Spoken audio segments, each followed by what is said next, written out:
Crystal chandeliers bathed the elegant dining room in golden light. A single father in shabby work clothes sat next to his young daughter, forcing a smile as the waiter whispered, "Sir, this table is for our VIP guests." A group of people in designer suits giggled nearby. "Perhaps he's lost?" the girl asked. She tugged at her father's sleeve, her voice barely audible. "It's okay, Dad, we can leave." He stood, bowing his head in quiet dignity. But at a corner table, the restaurant's general manager, the most powerful woman in town, slowly set down her glass of wine. Her gaze was riveted on the scene unfolding before her. Jack Turner was 38 years old, but his hands looked as if 50 years of repairing broken pipes, crawling under sinks, and wrestling with rusty valves had left their mark. Every evening, he returned home to the same small apartment with the same beaming smile, because Ella was waiting for him. Ella was 8 years old. She had her mother's dark eyes and her father's stubborn hope. Every morning, she left notes on the bathroom mirror. "You're the best dad in the world. Don't forget your dinner. I love you more than pancakes." Jack kept all that money in a shoebox under his bed. Tonight was special. 3 years had passed since Sarah died. 3 years since cancer took the woman who used to wait tables at Aurora, the most luxurious restaurant in town. Sarah loved her job. She came home exhausted but smiling, talking about the chandeliers, the music, how people dressed up just to dine. One day, she said to Ella, "We'll go there together, you, me, and Dad, and we'll sit at the best table and order whatever we want." That day never came. So tonight Jack decided to make his dream come true. He'd been saving for months. Tips from grateful customers, overtime shifts, missed meals. $300 seemed like a fortune, but it would be enough to take his daughter to the place her mother loved enough to keep her promise. Ella wore her Sunday dress, blue with white flowers. Jack put on his cleanest shirt and a tie from a thrift store. He didn't have a suit. He didn't have much, but he had Ella, and she had him, and that was all that mattered. "We don't need much," he told her.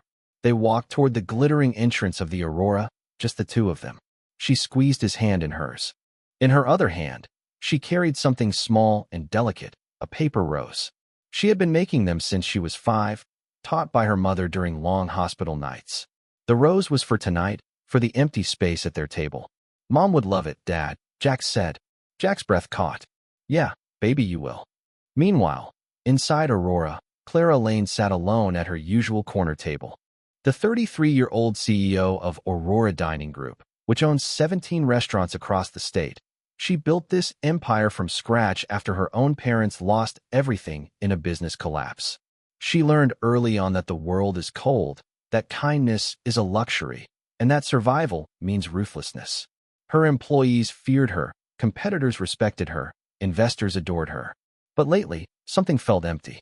She watched couples laugh over glasses of wine, families celebrate birthdays, friends toast to life, and she sat alone, scrolling through profit figures on her tablet, surrounded by beauty she created but did not feel. Her assistant approached nervously. "Ms. Lane, there's a problem at table 7. A man and his daughter. They didn't exactly fit in with the usual clientele." Clara glanced up briefly. "Deal with this properly." The salesman nodded and left. Clara returned to the screen, but something made her look through the crowd again. She saw them. The man in the cheap tie, the little girl in the too small dress, and between them, on the white tablecloth, a paper rose. Something stirred in her chest. Jack studied the menu as if it were written in another language. It could have included dishes like roast duck confit, truffle risotto, pan-roasted venison with juniper sauce. He had no idea what half those words meant, but Ella's eyes widened in surprise. "And that was enough. Can we have some pasta?" "Dad, Mom said the pasta here is like eating clouds." Jack smiled. "Whatever you want, dear." He called the waiter over, a young man with slicked back hair and a polite but distant expression. "Excuse me, we're ready to order." The waiter approached, clipboard in hand, but before Jack could say anything, the man's gaze slid over them. Scuffed shoes, a little girl's handmade paper rose. "Sir," the waiter said quietly, leaning slightly. "Excuse me, but I must inform you that this table is actually reserved for one of our VIP partners." There was a misunderstanding at the front desk. Jack blinked. "Reserved? But we were already seated here. We've been waiting for 20 minutes. I understand and sincerely apologize for the misunderstanding. However, Reservations take priority. I'd be happy to inquire if we have any available seating at the bar, or perhaps you'd prefer to reserve a table for another night. At the bar, where people stood squeezed between strangers, they ate from small plates at a nearby table. A group of men in expensive suits fell silent, listening. One of them, a bald man with a Rolex watch that glittered in the light, smirked, sipping his whiskey. Maybe he thought it was Applebee's, he muttered, loud enough for them to hear. His companions laughed, not loudly, but enough to pinch. Jack felt heat rise in his neck. Ella's hand found his under the table, squeezing tightly. He looked at her and saw something that broke him. She wasn't confused. She wasn't angry. She understood perfectly well what happened at 8 years old. She understood that they didn't belong here. "It's okay, Dad," she whispered, her voice quiet and brave. "We can keep something inside." Jack broke, not from anger, not from the weight of disappointment, not from the fact that he had failed her, not brought her to a beautiful place, and then watched her understand that beautiful places weren't for people like them. He forced a smile, the same one he had honed over 3 years of grief and struggle. "You're right, baby, let's go get some pizza instead. It's so much better than this fancy crap." He stood up, carefully folding his napkin and picking up Ella's small purse. The waiter stepped back, relieved. The men at the next table had already moved on to discussing investment portfolios, but when Jack helped Ella out of her chair, she reached for a paper rose and dropped it. The fragile creation fell to the marble floor beneath the table. Jack started to lean over, but Ella tugged at his arm. "Leave it, Daddy, it's okay." She didn't want to drag it out. She just wanted to disappear. So they walked past tables of people who didn't look up, past the reception desk, where the young woman suddenly showed great interest in her computer screen, walking past couples waiting in the lounge in their best clothes, sipping champagne. Jack pushed open the heavy glass door, and the November air hit them like a slap. Ella didn't cry. She took his hand and walked silently beside him. The door slammed shut, trapping them within the warm, sparkling world they were trying to enter, but something else was happening inside. Clara Lane watched the entire scene. She saw her waiter, the one she had personally trained, the one taught that service meant treating every guest with respect, dismiss the father and daughter as inconvenient obstacles. She saw the men at table 9 laugh, men she had hosted countless times, men whose companies spent thousands in her restaurants. She saw the little girl whisper to her father that it was okay to leave, and something inside Clara, something she had buried under years of ambition and self-protection, cracked. She carefully set down her wine glass, stood, and slowly approached the abandoned table. The waiter approached nervously. "Ms. Lane, I handled the situation discreetly." They left, not. Clara didn't answer. She leaned over and picked up a paper rose from under the table. It was incredibly delicate, carefully folded, each petal shaped by small, patient hands. She turned the rose over, and inside, written in pencil, were the words, "Mom, we miss you." Clara's breath caught. The waiter shifted uncomfortably. "Should I convert the table for a VIP reservation?" Clara looked at him. Her expression was unreadable. "Which VIP reservation? The one you approved this morning? Mr. Chen's party?" "Mr. Chen canceled it 2 hours ago. It's in the system."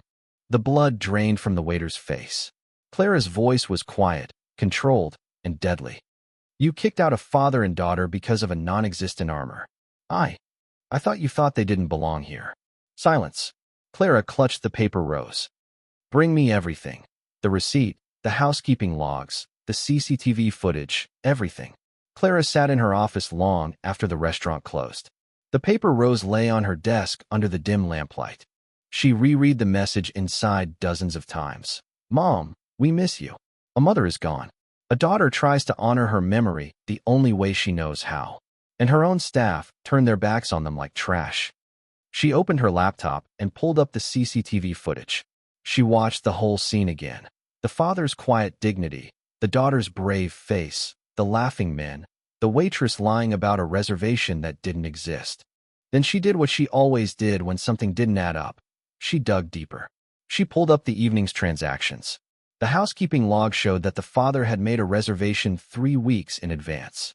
"Jack Turner, table for 2, special occasion." It said, "My daughter's first time here."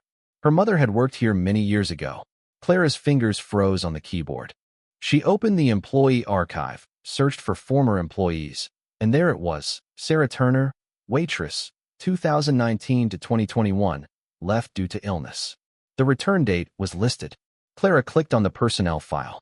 A photo of Sarah appeared, an employee with dark eyes and a warm smile. And in the comments section, a note from the previous manager. One of the best we've ever had. Always went above and beyond. Brought her daughter to the Christmas party. Sweetest girl, daughter, sitting at table number 7 today. Clara's heart sank. She kept searching. A search for Jack Turner's name in the company database turned up nothing in the customer records. But when she opened the maintenance logs, something caught her eye. An emergency repair, November 14, 2024, a broken pipe, main kitchen water line, contractor J. Turner Plumbing. She opened the incident report. Last November, during the worst storm in a decade, a pipe burst at Aurora's main office. Water gushed into the electrical room. One spark in the entire building could have started a fire. They called every plumber in town, but no one wanted to come out in that weather, except one. Jack Turner showed up at 11 p.m. in the pouring rain.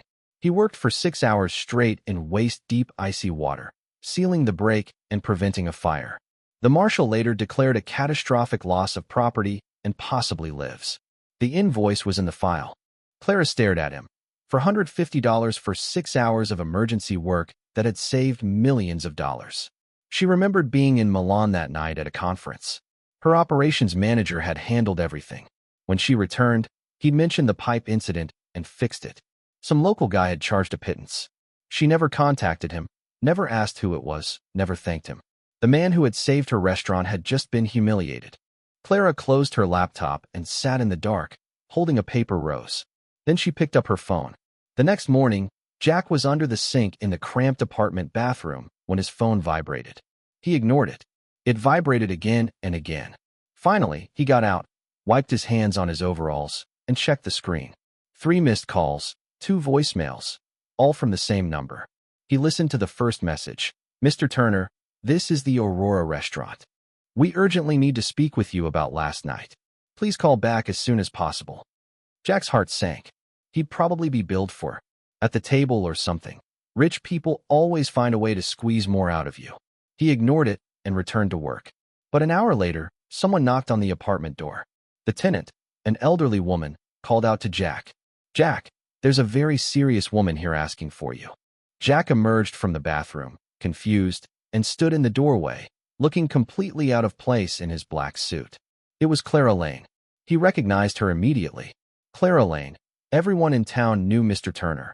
She said in an even voice, but with tired eyes. I need 5 minutes of your time. Jack glanced at Mrs. Patterson, who looked agitated by the situation, then went out into the hallway and closed the door behind him. Look, if this is about last night, Clara interrupted him, but not in the way you think. She held out a paper rose. Jack held his breath. Ella's rose fell. I wanted to give it back, Clara said, pausing. And I wanted to apologize. What happened to you and your daughter last night is unacceptable. My staff failed you. I failed you. Jack shifted uncomfortably. It's okay. We're used to it. You don't have to. Clara's voice rose.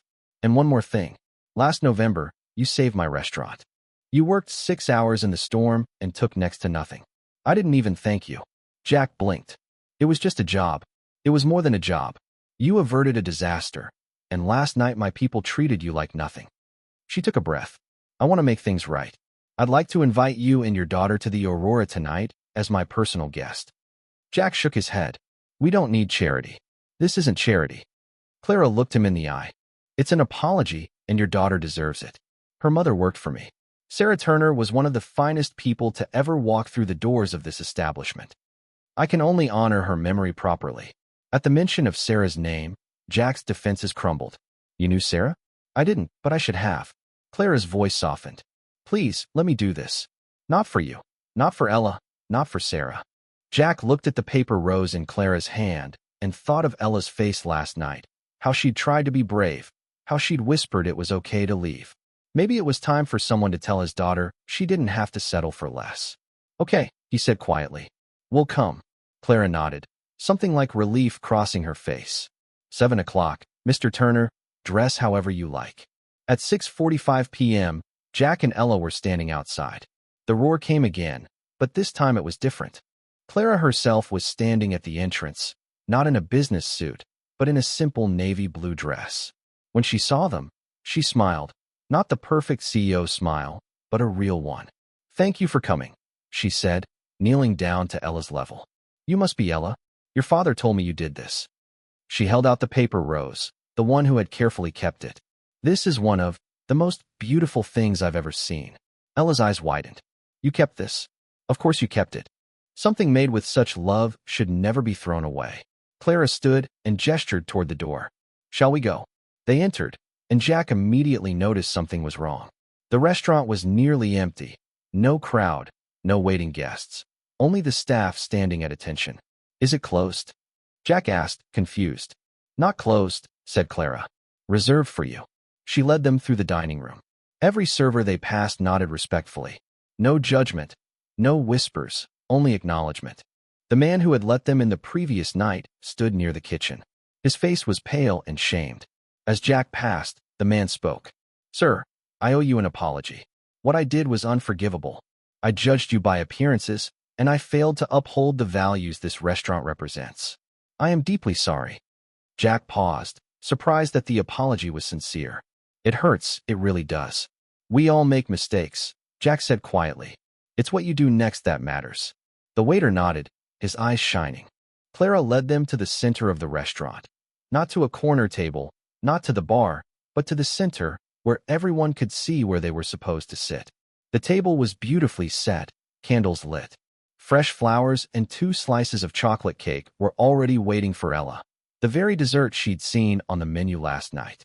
Ella gasped, "Daddy, is this heaven?" Jack laughed, his throat tight. "No, baby, just kindness." Clara pulled out Ella's chair herself. "Your mother used to work here. She waited at this very table. She was loved by everyone who knew her. Tonight, we honor her memory."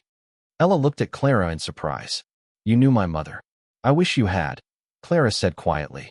"But I know she raised an incredible daughter, and I know she would have been so proud of you both." The dinner that followed was unlike anything Jack had ever tasted. Each dish was presented like a miniature work of art. The pasta Ella had wanted, the very one Sarah had raved about, was served in a delicate creamy sauce that made the girl's eyes light up with joy. "It tastes like clouds, Daddy," he kept saying throughout dinner. Clara sat with them, not at a separate table, watching from afar, but right there, sharing their space, their conversation, their laughter. She didn't talk business, didn't check her phone. She asked Ella about school, her paper roses, her favorite books, and her deepest dreams. Jack watched his daughter come alive in a way he hadn't seen her in years. Confident, valued, noticed. And Clara, a woman who had built an empire on precision and profit, suddenly laughed at an 8-year-old girl's joke about a penguin who wanted to be a chef. She laughed truly, sincerely, and naturally. For the first time in years, Clara remembered what her restaurants should be. Not status symbols, not profit centers, but places where people celebrate life, where memories are made, where kindness lives and breathes, turning ordinary moments into something sacred. When the dessert plates were cleared, Clara reached into her bag and pulled out a small velvet box. "Ella, I have something for you." She opened it. Inside was a gold medal engraved with the words, "Aurora Hart Scholarship." Ella Turner. Jack's eyes widened. "What is this? A full scholarship?" Clara asked. "Ella's education, from elementary school to college. Her books. It's all included in the Sarah Turner Scholarship Fund, named in honor of your mother, Ella. You will be the first recipient, but not the last." "We can't," Jack began. "You've already done more than enough." Clara's voice was firm but gentle. "You saved my restaurant. You raised an incredible daughter. You showed me what true dignity is. This isn't charity, Mr. Turner. It's gratitude, and it's ensuring your wife's legacy lives on in a meaningful way." Jack looked at Ella, who was staring at the medal with tears in her eyes. He thought of the years ahead, the constant struggle, the sleepless nights, the cost of her future, the fear that his love wouldn't be enough to give her the life she deserved. And he realized that sometimes accepting help wasn't weakness, but allowing kindness to complete its journey from one heart to another.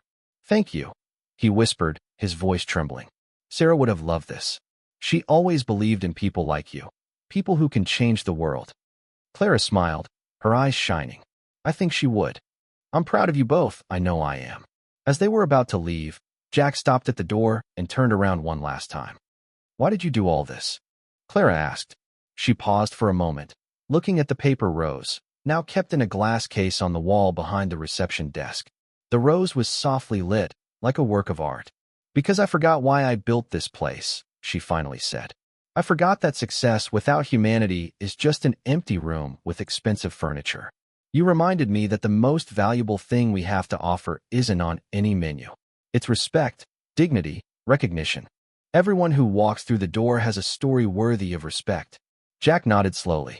That night, I learned that silence isn't weakness. It's a space where true hearts speak.